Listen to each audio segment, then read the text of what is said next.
Hello, folks. Welcome to the Solar Fit Renewable Energy Show. Bill Gallagher back with you again. Just returned from RE Plus 2025, and Las Vegas was a heck of a show out there, man. Everybody, the movers and shakers in the renewable energy industry, and I've got one right here ready to chat with you in just a minute. Very, very important guy. Really glad to have him on. Going to introduce him in a second. I want to give a shout out to our friends at Daytona Dodge Chrysler Jeep Ram for their loyal support through the years, and particularly to our driver, Mr. Daniel Dye, competing full-time in the Xfinity Series for NASCAR, driving the number 10 Colleague Chevrolet. He's carrying the Solar Fit and the Race to Stop Suicide message across America and across your TV screen. So please, if you will, follow him and support him. It's a very important cause. Okay, I want to introduce my friend, Mr. Gary Wella with Southwire. Gary, welcome to the show. Thank you, Bill. It's a pleasure to be here. I hope I pronounced your name okay. You did. Gary Walia. Gary Walia. Gary, gosh darn it, I'm sorry I missed you at the show. I've always wished that an RE Plus or SPI years ago that they had a straight line for 6 miles and you just walk that straight line because there's so much to see, and it gets a little confusing out there, doesn't it? It absolutely does, and certainly, makes it that much more interesting. For sure. It's almost like a maze, and plus there are two different areas for the Venetian and Caesar's Palace, but it was a wonderful show. Gary, before we start, can you tell our listening audience a little bit about your background? I'd be happy to. So I'm currently the director for Grid of the Future domain at Southwire's Innovation R&D team. I report out of our Spark hub, which is located in Midtown Atlanta, right at the Tech Square, in the middle of all the innovation, and certainly a catalyst to really that disruptive side of the industry. That said, Southwire is based out of Carrollton, Georgia. In terms of my background, I have nearly 20 years of thought leadership experience within the industry, previously having been both on the OEM side of the fence as well as power utilities with giants such as Schneider Electric, Eaton, and certainly, an emphasis overall on, several aspects of the industry: operational management, sustainability, energy management, understanding the customer success ecosystem, as well as really bringing forth innovation and being that disruptive sort of enablement side of the business. So that's me in a nutshell, and happy to be here, Bill. Well, really pleased to have you, Gary. I was doing a little research on your company, and boy, you guys are really into sustainability, and that's what we're all about too, and I think that's what America should be all about. So we applaud you for that. It's really funny when you think of you walk into a home and you flip a switch and the light turns on. You never really think about what made that happen, right? How was that energy produced? How did it get from wherever it came from into your home to make it so simple? And it all comes down to wiring, doesn't it? Oh, absolutely. I mean, I would think, wiring really is, the arteries, if you will, the lifeline of the grid, grid itself being, one of the oldest machines that continues to operate in the U.S., and we are certainly, a key component, if you will, of that mechanism. I have to go back a little bit into the history lessons and think about, late 1800s, early 1900s, when we really didn't have use of electricity and we were burning kerosene and using oil for lights in New York City and stuff, and then all of a sudden, electricity came along, and everyone was kind of pushing back on it. I know you and I are probably too young to remember all that, but it was like, no, we don't. This is a dangerous thing, this electricity, and then it went from DC to AC. You probably know more about it than I do. You want to talk about that a bit? Absolutely, and I love the notion that you put about the safety, right? I mean, truly, that is a key, focal point in anyone that's involved in our ecosystem is how do we continue to be mindful on several things, safety being certainly the one key component and sustainability being another one. Really the vision and strategic, rationale that I have around Grid of the Future is that it's just not a technical upgrade, right? It's truly a systemic transformation in the U.S. that's going to touch policy economics, the community resilience aspect of things, and then most importantly, environmental sustainability. This is where Southwire is truly stepping in to be the leader, front and center, and placing strategic investments with the aim to future-proof, our business, but also to really looking forward at disruptive technologies, expanding our offerings, and forging these partnerships that are going to be everlasting and really going to be, the next chapter of the electrical grid in the U.S. Yeah, for certain. When I think of the electric grid as it is now and the number of years that it's been up and running, and it seems like it really needs some upgrades, it's particularly with AI coming on line and data centers. And can you talk about that a little bit? I would love to, Bill, and you raise an excellent point. There is so much going on the grid. We almost joke about it that this is an evolution. And if you take it a step further, believe it or not, this is a revolution, right? This is the one-of-a-kind generational opportunity for us. And as we look at AI and the advantages, the implications, and certainly, the resulting impact that it's having to the grid and the demand growth that it's driving behind, all of that is significant. I mean, AI and automation itself is opening up doors not just for great technology, but to the industry and to the society as a whole. For the grid specifically, that means we have to really prepare for this demand growth, and that is invoking the notion of decentralization. It's invoking certain considerations at a data center level where, they're looking at on-site resiliency build because the grid, it's a giant machine. It takes time to build. There are a lot of standards, a lot of regulatory, compliance measures, and, quite honestly, backlog to the interconnection. That does take some time. And so, in the next 5 years, the grid is expected to need 90 gigawatts of more power. And quite frankly, that takes a decade or more to build. So timing is of the essence.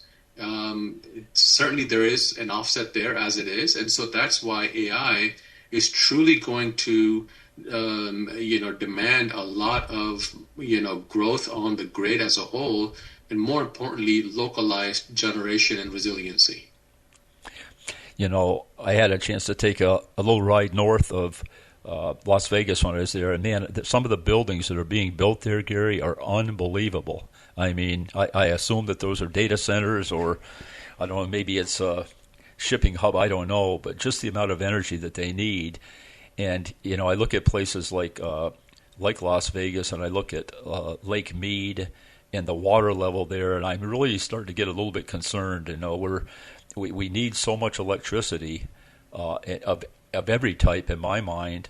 Renewables, of course, are the fastest to add to the grid, and I think if my numbers are correct, I read that somewhere last year 80% of the new production added to the grid was renewable.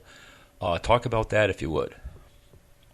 Oh, absolutely. You are right on the target there, Bill. Renewables are going to be very pivotal as we think about grid of the future, right? This is a paradigm shift, if you will, as we consider decentralization, load growth, specifically for manufacturing. U.S. is, going through a huge manufacturing boom as a lot of that industry is coming back with, auto manufacturers and battery storage and battery technology manufacturers. And so there's so much more going on, which is going to require that next level of sort of grid evolution. And renewables has to be front and center. It is going to be a key driver. And by the way, it was one of the key technologies that saved ERCOT interconnection from going into blackout this past summer.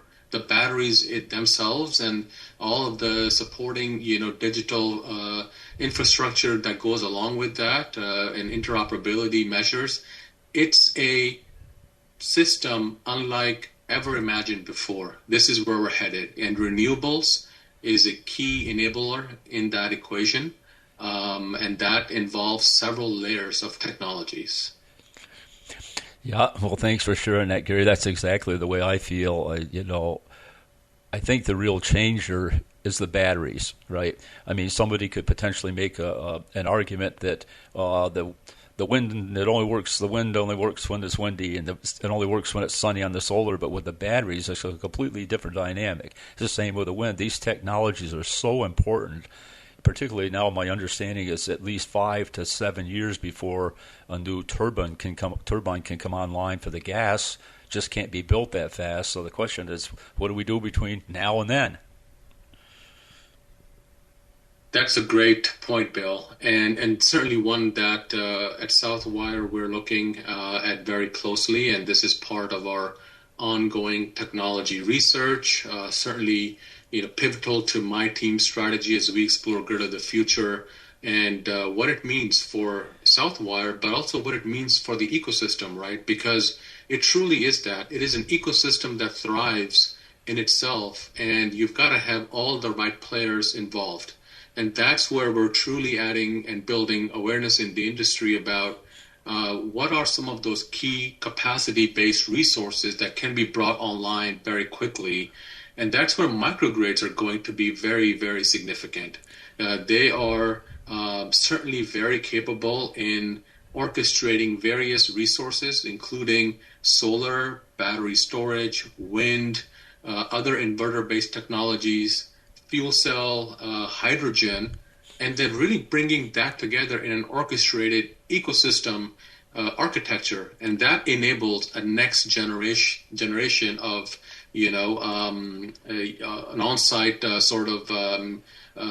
resource. Now, the beauty of that is it can thrive on its own without being plugged into the grid, and it can also plug into the grid and support the grid when it doesn't need all of that capacity for its on-site load. That is amazing because now you're adding resiliency, you're supporting your infrastructure on site, and you're supporting, sustainability and clean energy goals by really deploying clean energy and resources that are truly going to be delivering on all of our, decarbonization initiatives. Yeah, amen to that. We're big proponents also of distributed solar, where the energy is produced on your rooftop or through a ground mount system, and you have your battery backup to support the grid. Man, I just think that is going to be such a key part, and along with these large ground mount systems. Do you agree with that? Oh, absolutely. And it certainly has to, because I think, the grid is going to require congruency, right? The congruency aspect of it is, as you think about the traditional grid, which was generation, distribution, and transmission. A simple grid that would bring power to our homes, our factories, our schools, and so on. That grid is no longer the grid we are now consumers of. And in fact, one of the biggest changes, Bill, that the grid has yet to see is the prosumer model. And by the way, that starts with individuals like you and me installing solar on our home roofs, and now not only using that power for our needs as consumers, but also being able to participate in real-time energy markets by sending that energy back to the grid, thereby becoming prosumers. And now we all become part of that decentralization effort. We are all participating in clean energy and sustainability. This is the beauty of where solar and some of these clean technologies can truly revolutionize the grid of the future. Oh, Gary, that's awesome. Gosh, I can't believe we're already up to a break. Folks, if you'll stay with us right back, we're talking with Gary Walia, and he's going to tell us all about Southwire. Hang with us. We'll be right back.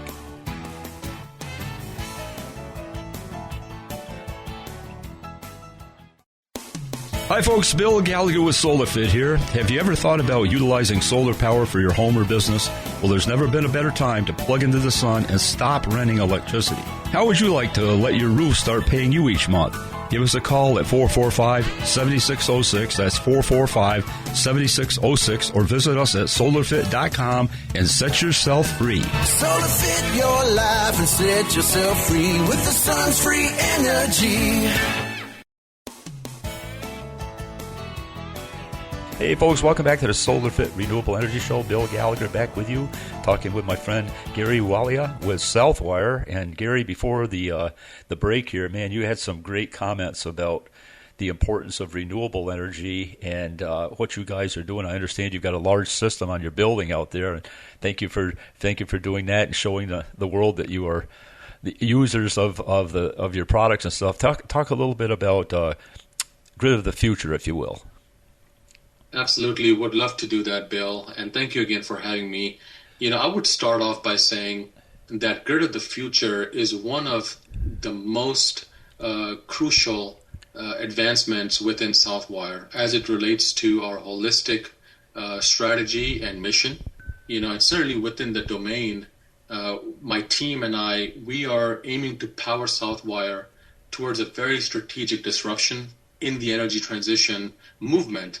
And really the goal that we have is we want to enable a more smarter, a more sustainable and resilient grid of the future.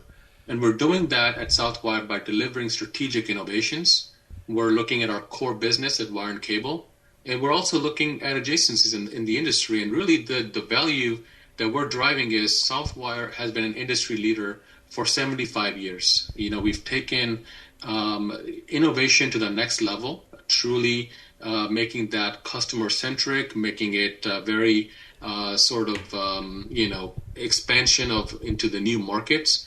And that's where we're looking at grid modernization in my team. We're looking at grid resiliency and sustainability. And the way I think of this is the grid itself is comprised of three core components. You've got grid resiliency, you've got grid electrification, and you've got grid enhancing technologies. These three drivers cohesively are driving the congruency of power forward. Well, what an interesting subject. Gary, let me ask you a question. In the business that you're in, it requires a lot of copper, aluminum, all these materials that they're not, I won't call them rare earth, but they're very, very important, okay? Has the tariffs, anything like that affected you? Are you seeing any difference on that? Well, what I will tell you, Bill, is that Southwire maintains a very proactive approach to our business operations.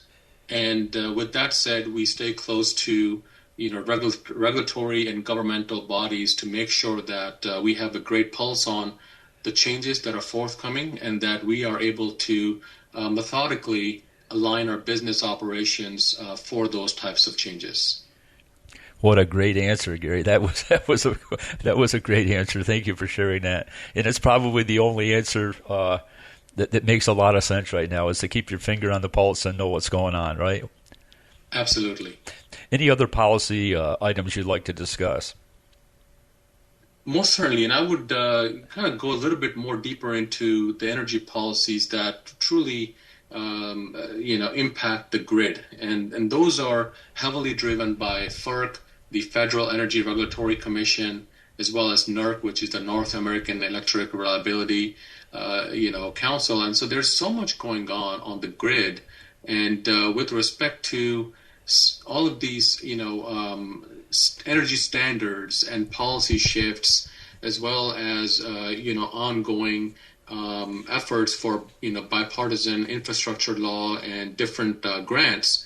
My team does a great job in also keeping a pulse on that from a standards and compliance perspective, understanding what are the forthcoming mandates that are anticipated, how are they going to impact the industry in which we operate in various verticals, right? These could be data centers, these could be grids, renewables, ports, and even mass transit and EV. So there's so much going on across the board, and the grid touches every aspect of those different verticals. So with that, we maintain a very strong outlook and pulse on, energy policy shifts, as well as regulatory orders and standards that could further drive the spec.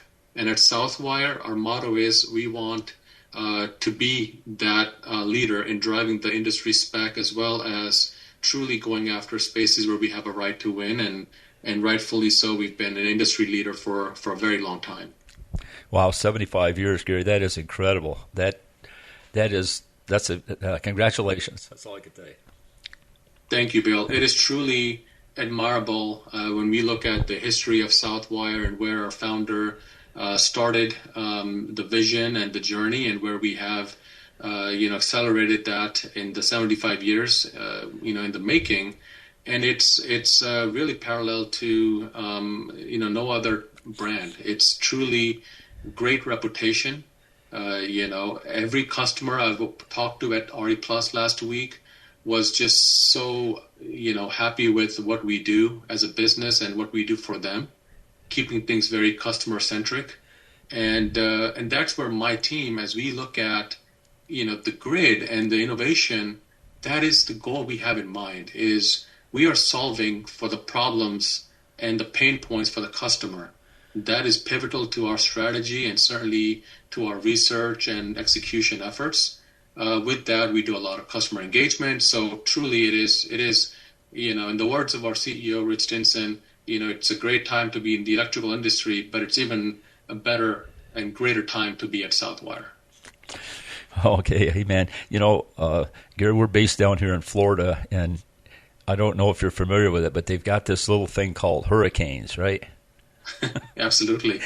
Well, if you've had the opportunity to be through one of these, live through one of these hurricanes, and end up without any power for a number of days, sometimes up to a couple, 3 weeks, you see the importance of the stability of the electric grid. We all just take it for granted. We flip on the switch and everything works fine and everything. But boy, I'll tell you, when things go dark, it's a pretty serious business. So I think in our area, at least, almost over 50% of the installations we're doing have battery backup as part of it, kind of the discussion we had before. So I think what you guys are doing it's awesome. We need to harden the grid. The other thing I was reading that I'm really, really impressed by is your whole concept of giving back. That's kind of like, that's where we are too. Can you talk a little bit about that, what your company does to give back? Oh, absolutely, Bill.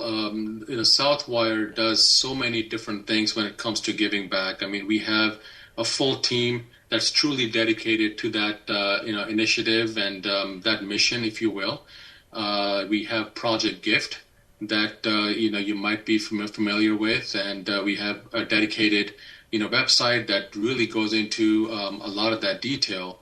And I mean, I'll just give you some numbers. Just in 2024 alone, our team has spent 25,000 of volunteering hours under Project Gift.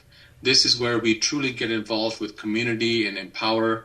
We have, a lot of things like 12 for Life program, where we're helping, individuals get through, their program, their school. And we have 10 graduates that came out in the last, cohort, if you will. And so those are just some minor touch points, but I would say there's just so much that Southwire does, and community empowerment, giving back, is one of our core tenets. It is truly where we foster a culture of service, and really being able to look at, how we can help. And there's so many things in addition to that, right? Toys for Tots collection drive, back to school drives. We give backpacks and supplies. It's just so amazing. Even disaster relief, right? Under Project Gift, you mentioned hurricanes, Bill. Certainly very, very familiar with them. I've had my time in the hurricane in the past. I was in Florida for a trip, and so that's where we actually give back in disaster relief, types of situations as well. And it's just amazing. Even supporting veterans, we're part of the Wounded Warrior Project. I'm not sure if you've heard of that, Bill. Sure. But yeah. That's another one where Southwire truly gets very involved, and through our veterans network. Oh, that is awesome, Gary. I was reading an article in North American Clean Energy that you wrote. That was pretty impressive. You want to talk about that a little bit? I would love to, yeah. And that was truly a pleasure, by the way. It's something I'm really passionate about. I love talking about, grid as a whole, grid of the future, and what is driving that. And, in that article, I paint a lot of different things. But really the idea is the grid is going through so many different shifts. As we think about the macro grid, the more traditional grid, and then changes that are coming down the road with decentralization, artificial intelligence, EV adoption. There's just so much going on the grid as we look at electrification, as we think about grid enhancement, where we need to be able to extract more out of our current infrastructure, where we have things like grid enhancement technologies with advanced conductors at Southwire, offerings like C7, and those types of technologies are unlocking congestion and also being able to unlock, capacity as a result, which is significant for power utility companies, the grid. It helps us being able to get more electrons where they need to go and supply the loads. And then there's also, the notions around vehicle-to-grid technologies, which is huge. It's using your EVs as, grid-level resources to be able to, use that energy back during peak times, and being able to, account for that on the grid level as a resource. And so these things cohesively are central to my recent article, and they certainly look at the grid as a system and what's driving, that overall sort of revolution. What are the changes that are happening on the grid as it relates to grid flexibility, grid edge? There's just so much going on. And really the underscore there, Bill, is this is a movement towards, a once in a generational opportunity to create a sustainable and a grid that truly is resilient. And this is for everyone. This is bipartisan. This is for everybody in the U.S. Oh, Gary, that's excellent. We're almost out of time. Gary, what information can you give to our listening audience on how they can learn more about Southwire? Absolutely. I would love to connect with anyone that's interested to, collaborate with us. We have a website, southwirespark.com. You can certainly go on there and, put in your information. You're able to also reach out to me directly, via LinkedIn or, at Southwire. And would love to connect. My email is gary.walia@southwire.com. Happy to, have a conversation and discuss, any interest you have to collaborate. Yeah, Gary, that's wonderful. Well, there you have it, folks. That's one of the nation's greatest companies out there, not only making product, but also supporting our communities and our people. And that's what it's all about. It's not about making money. It's about doing the right thing. Gary, thank you so much for joining us today, man. I really appreciate it. Thank you for having me, Bill. It was a pleasure. Oh, for sure. Folks are going to sign off for now. Please tune in, watch us on LinkedIn and our Facebook. We're going to have a nice article about Gary, and be safe out there. We'll talk to you next week. Bye-bye.